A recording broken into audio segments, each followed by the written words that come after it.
Make sure to ping this section here so you can make better edits. Good! Now let's get to your regularly Kagurabachi schedule. Kagurabachi.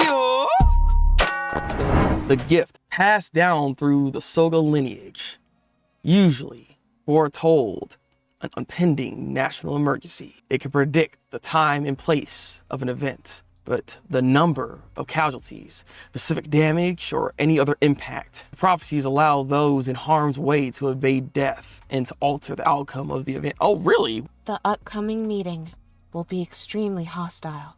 I'll have you know, I graduated top of my class. Listen here, you little shit! What the fuck did you just fucking say? I will wipe you the fuck out with precision legs. Chapter 117. The Irishima talks. In the 2 years since the appearance of Shokoku, the only interactions with the people of Shokoku were skirmishes on Hiroshima. Everything about them remained shrouded in mystery. They come out in the shadows and say, "Ha!" Ow. That's what happens with Shokoku. No. They poke you in the neck. Stop it. Take you out like this person took out this man's leg. Wow. I was sent by the Sorcerer Bureau as part of the security detail to accompany a government expedition. We were the first group dispatched to Hiroshima since Shokoku's appearance. I was the first person to fight them in close combat, and also the last. We were this close. We never spoke, but when I saw them, I somehow knew they were Japanese. An island suddenly appears in the southern seas that's secretly inhabited by Japanese. I have a hunch. Long ago in a distant land. More than 1,000 years back, this land was ruled by a clan of sorcerers. They were known as the Mikaboshi. The Soga clan defeated them, but to this day, sorcery remains a strong underground influence in our society. I've heard of this, but how is that related? According to the legend of the Makaboshi. According to the legend of Mikaboshi. Shut up! You really want to say Makaboshi? I don't know why. According to the legend of Mikaboshi, we're driven into present-day Shiba and wiped out. Southeastern Japan. Are you suggesting that they actually survived and their descendants now live in Shokoku? There's more. They're extremely powerful. I was defeated with sorcery. They controlled something like insects. Hypothetically, I'm a quirked up white boy. Then theoretically, that would also mean that I'm now goated with the sauce. If so, then they were driven off the land into the ocean. That'd be impossible, unless they were aided by a bizarre force beyond our understanding. Bizarre force beyond our understanding. Right. We're looking at it. The Dentenseki. That's, yep. Shokoku has 12 times the amount of Dentenseki found in Japan. Here's my theory. Mikaboshi's descendants are the inhabitants of Shokoku over the course of 1,000 years. They created their own civilization, aided by the Dentenseki. 12 p.m., the appointed time of the meeting, the Japanese delegation arrived on Hiroshima in an ironclad ship. Tap in with us. Where the bitches at though? What? Well, fuck. A clan that was once abolished has reemerged, wielding tremendous power. Based on the aggression they've experienced on Hiroshima, it's clear why they've come. Oh, they're already dead. Deep breaths. We'll be needing you. Shokoku issued the following demands.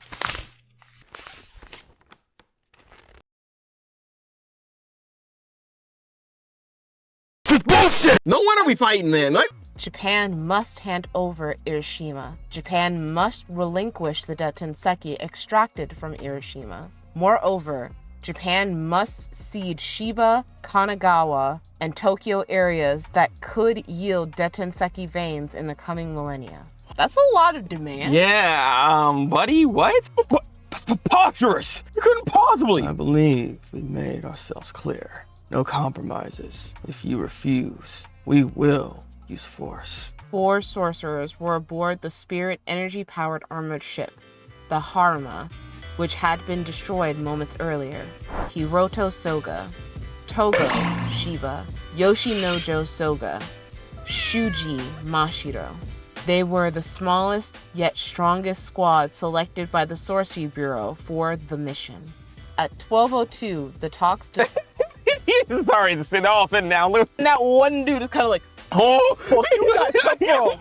At 12:02, the talks dissolved due to the preemptive strike by Shikoku. Thus, the battle on Hiroshima began. I'm curious if this guy survives at all. Because I mean, it's a war, so I mean, I'm assuming it's they all not a got war wiped. yet. Yeah, I mean, it's pretty much starting at this point. It's at the horizon, but it's not a war yet. I mean, we know they fight. But we know it gets to that point. I thought that the people of Shikoku were going to be like, a little more chill. A little more chill, like, just be like, hey, can y'all leave us alone? Like, so we're gonna keep our dead Tenseki. We want that dead Tenseki. Like, I know you guys were over here. We want that. Also, the land that you guys already had that belonged to that dead Tenseki. Yeah, we want that. I mean, it's their stuff at the end of the day, and he's like, but if it's technically on Japanese land, it was already there, so it's how are you gonna come out of the ocean and be like, yeah, that's mine? But remember, they were exiled. They got crushed a long time ago with that, right? So like and I get that. That's why they feel that way. Don't mean it's right. But that's what that's why they feel that way. That's why they think that's theirs. Like, that's ours. Like, we gonna take back what's ours, all right? And y'all gonna sit there and y'all gonna let us have it. I mean, it just shows that they have actual reasons to why this. Like, it makes now I understand why this war is happening, and it kind of seems like it was an inevitability. Like, you kind of couldn't avoid this outcome, unfortunately, because these cycles right here has like their demands were set, and if they ain't getting it, they ain't say, like, let's go, let's box. Yeah, like they were just ready to just start blowing smoke immediately. They didn't care like that. So this war was bound to happen. Now I see this is much more of a situation than I guess they even realize themselves, which is why they end up making the enchanted blades to begin with. So this is making sense. It looks like the instigators was Shikoku at the end of the day.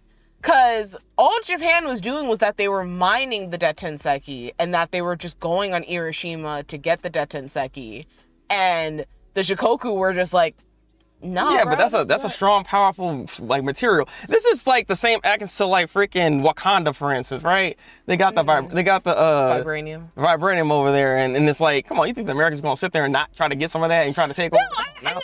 Like, you think Japan's gonna sit there and be like, no, they can have all that. This is a very amazing material. Now you gonna have all that. Like, no. Yeah, I'm saying in terms of the ones who were the first, the ones that drew blood first was the Shikoku. Yeah, but they try to protect their stuff. They try to protect their own. Look.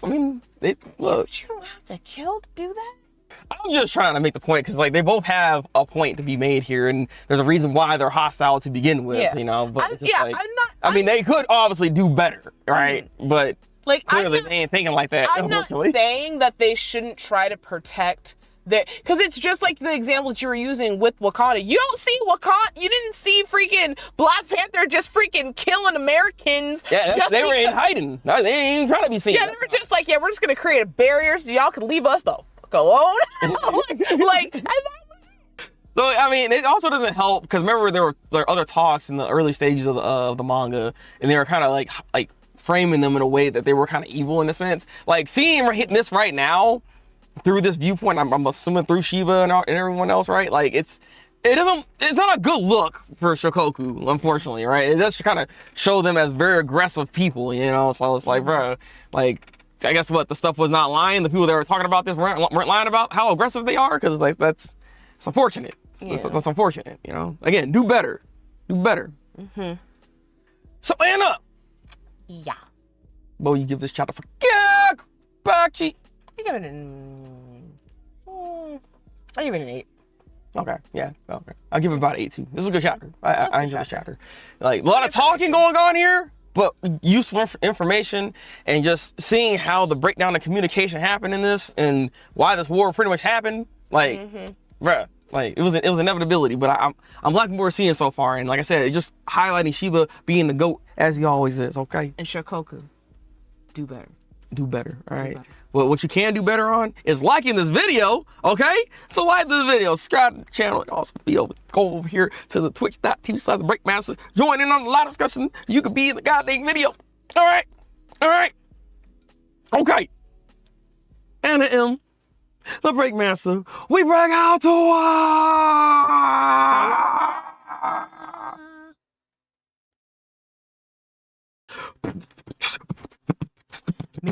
Mika Boshi.